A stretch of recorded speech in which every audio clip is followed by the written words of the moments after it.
Now, Zimbabweans are running out of patience with the government. Civil servants aren't getting paid on time, US dollars and other foreign currencies are in short supply, and people are even going hungry.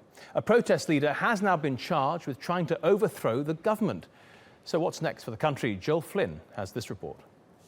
You're watching this video because I've either been arrested or I've been abducted. This is Pastor Evan Mawarire, a Zimbabwean protester arrested on Tuesday.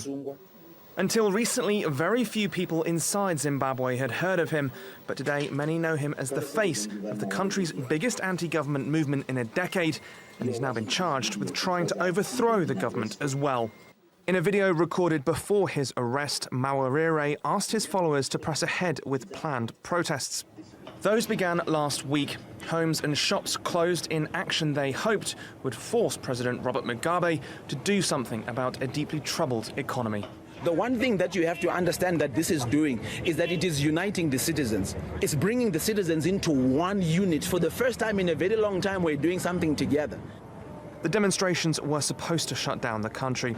And although Mawarire asked for peaceful protests, last week frustration boiled to the surface and there was fighting between demonstrators and riot police.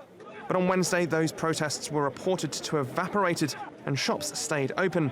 One of the key demands, the payment of wages for civil servants, was conceded by Mugabe last week. This is a temporary setback, so to those doctors, nurses and teachers, there is no need to go on strike. We will pay you.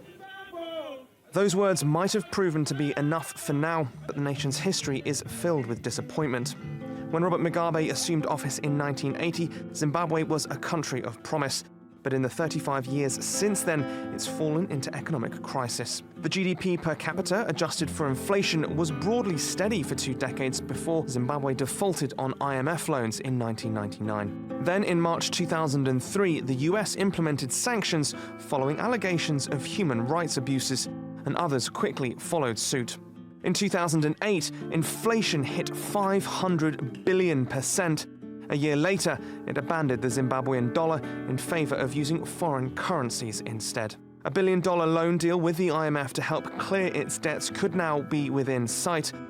But with money running out, high unemployment and a devastating drought are making life even harder for the country's people. And although Mugabe might have averted further strikes for now, without economic improvement, protests, silent or otherwise, are likely to return. Joel Flynn, TRT World.